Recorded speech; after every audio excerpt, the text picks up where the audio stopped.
So I get tagged in this BBC interview with Mia Khalifa, and I think I know why. All right. Now, if you're unfamiliar with Miss Khalifa, who is on the screen right now, absolutely gorgeous Lebanese American adult film actress who has, recently she made, probably a couple months ago, she came out talking about how, she didn't make that much money in the business, which is, questionable at best. But, I was tagged in this interview. So I'm going to, let's have at it. Start from the beginning. Let's go. Let's go through this step by step. How did a girl who was brought by her parents to the United States from Lebanon, your home country, schooled in the United States, clearly smart, went to university in Texas, read history, how did you get involved with the sex porn industry? Money. Oh, I'm sorry. Is this supposed to be a harder answer than that? Money. It was a lot of cash to be made.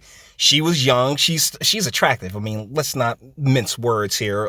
Mia Khalifa is insanely gorgeous. So, money. And it was a lot of cash to be made. She went and got her body augmented to be a little bit more family friendly. And that's all she wrote. I mean, let the good times roll. She was a young lady who had the option to do it. I mean, let's be real. When it comes to that industry, it does not discriminate at all. I saw somebody stand up set where he was like, yeah, you could be a midget, you could be ugly, it doesn't matter. They will take you, they will accept you arms open in that industry. They don't discriminate. Tons of diversity there. But so let's hear her answer. I don't think low self-esteem discriminates against anyone. It doesn't matter if you come from a great family or if you come from a not so great. Low self-esteem. This is the same chick who did a I think the Taliban or one of those one of those Middle Eastern groups, jihadi type groups. They came out and said because she did a scene in hijab that they were gonna cut her head off or something like that, and she was just like, yeah, save my titties though, because I paid a lot of money for them. Like, I don't know, that doesn't really mark me as low self-esteem. Besides, low self-esteem would be more introverted, right? Not extroverted. And I don't think of anything more extroverted than putting your dangly parts out there for the world to see. Am I wrong in this? Somebody help me out. Background. I struggled my entire childhood with weight, and I never felt attractive or worthy of male attention. But do you guys hear where this is kind of not making any sense? Because you actually made quite the name for yourself in the adult entertainment industry. I mean, yeah, you were catching male attention, darling. All right, and you had that face and that smile, because she has a gorgeous smile. You had that face and smile long before. I'm pretty sure you've never longed for male attention. Can we not pretend otherwise? And suddenly, my first year of college, I start losing all this weight from making small changes. And by the time I graduated, I was ready to make a bigger difference. I felt extreme. So you went and just started piping schmeats, huh? That's how you're going to make a difference in the world. Oh my God. Yo, this is as ridiculous as the people in the arts who are like, oh yes, my song's going to change the world. Bruh, I'm sorry. I get what you're saying. I get how, everybody's like, yes, I want to be inspiring and I want to pave the way and the like. But sweetheart, none of this makes any sense when you logically logically break it down. She's like, oh, well, when I started losing weight, let me tell you something about men in particular. It doesn't matter if you're chubby, chunky, or anything else like that, particularly with that face. You're going to get male attention. But here she is. This is definitely on dudes. Oh my goodness, yes. Like every insecurity that she had, she projects out to the men. Fun, interesting. I'm really self-conscious about my breasts because that was the first thing to go when I lost all the weight. I lost about 50 pounds. I don't know how many kilos that is, or stones. Well, it's a considerable amount of weight. Yeah. It changed your body. It changed you physically. Completely. Clearly. So my biggest... Yeah, I mean, and that's 50 pounds.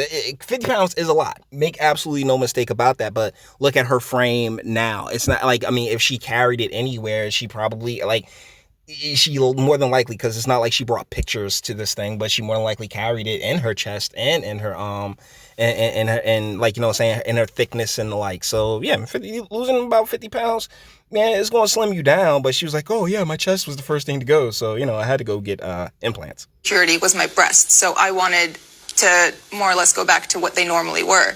And once I did that, I started. But they weren't real. You know, like we all see like the difference, right? In the natural stuff versus the fake stuff. The fake stuff it's very obvious for the most part. And as someone who's definitely had his hands on them, yeah, they do not feel the same. It's not the same at all by any stretch of the imagination. But it's a physical thing, a purely aesthetic thing that, you know, she's claiming to have wrapped a lot of herself around. Let's keep going. Garnering all of this attention from men, and I was never used to it. And I felt like unless I held on to it and kind of did what was asked of me or what was expected of me, it would go away. And after feeling what it was like, that validation and, you know, the constant miles upon miles of penis, yeah, I'm sure. I'm pretty sure, darling. Compliments for the first time, I did not want that to go away. So okay, like it doesn't make any sense. It really doesn't. She was like, oh, well, I was now getting male attention and male validation, and so I did whatever was asked of me, like you weren't getting a paycheck. Like, come on, man. Like, you can't do the scenes that you've done, grinning from ear to ear, being all excited to do what it is that you were doing. I mean, and you haven't really proven yourself as that good of an actress, darling. Like, the bread was good. You were having a good time. And honestly, I don't think there's anything wrong with that if you're honest about it. But she's not being honest about it. You were spotted, I think, on a street. I mean, there you were a young graduate wanting to sort of find a job, and you were spotted on a street by a guy who said, I can work with you, and clearly he opened up and said, it's the porn business. What was it in you that from far from running away, was drawn into it? It wasn't the money. My goodness, you know what? I'm not going to be able to say the money but so many times during the course of this video. But it was the bread and the good times. Come on, yo, stop, cut it out. That's not how it was. It wasn't just, hey, do you want to come do porn? It was more so, oh, you're beautiful. Like, would you like to do some modeling? Oh, you know. And anybody with an ounce of common sense knows like how easily a slippery slope that is, particularly if you were raised here in the States. This really feels like she's trying to abdicate all responsibility for the choices that she made and put them on, well, a man did this to me. Like, yeah, miss me, man. You know, this is like that BBC UK shit. So they definitely like trying to promote it like, oh yeah, well, a man, like she was just this innocent child that had absolutely no say in what happened to her. This is bullshit. It really is. You have a great body. Like, I think you'd be great in nude modeling, things like that. And after I came and toured the studio, you know, it was very respectable. It was a gorgeous location. It was in Miami, in Doral, Florida.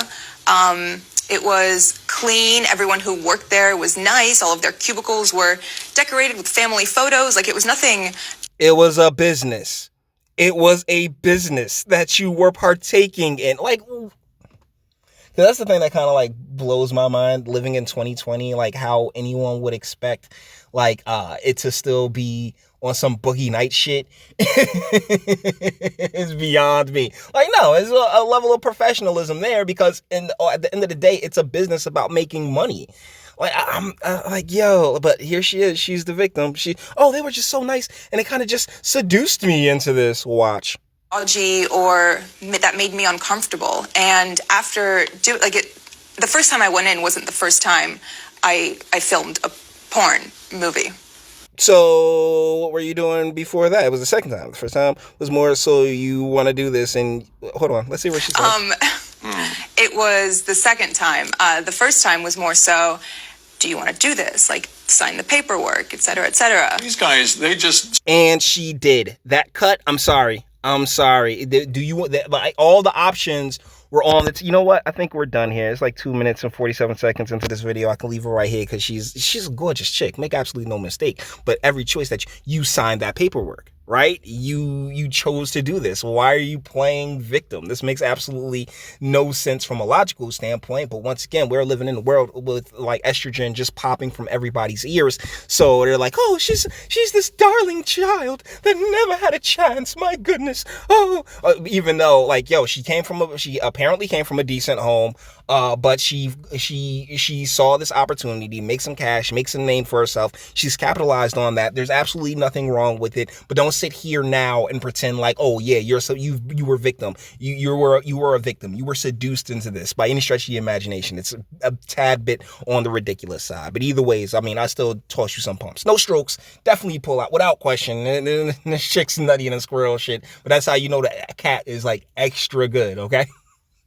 Like you slide up in there, you tasting colors if you're a regular dude. If you Charlie Mack, it's another work day. But if you're a regular dude, you probably run up in there and taste some colors, man. I don't know what to tell you. Either ways, guys. That being said, we're gonna bring this one to an end because it's but so many ways I'm gonna be able to scrape this without saying, yo, this was about the money and these were choices that you made. That last cut is what did it for me when she was like, yeah, do you want to sign the paperwork? Clearly you did. And so why sit here and pretend like, oh yeah, men drove you to this when all the options, all the choices were yours? So with that being said, we're going to bring this one to an end. All the internet stuff. If you like to toss it a like, dislike, go ahead, do that too. Nobody's scared of you. Sub. If you enjoy my fantastic voice, you want to get videos like this every single day, share because sharing is caring. And YouTube and BitChute and like aren't the biggest fans of your boy over here for very obvious reasons. Bang the bell for notifications and speak. Let me know. What do you guys think in the comments? This is like, you're not a victim, Mia Khalifa. That's probably going to be the name of this damn video because the BBC, and you can tell by the editing that they're trying to make it seem as, oh yeah, men pushed her this way. Men drove her this way. No, sweetie. These are all the choices that you made, all right? So, if you disagree, if man's so bad and we're so terrible and this was just toxic masculinity pushing her towards a life of degradation and uncouth behavior, by all means, let me know. But I don't think so. You could try, by all means, in the comments. And until the next one.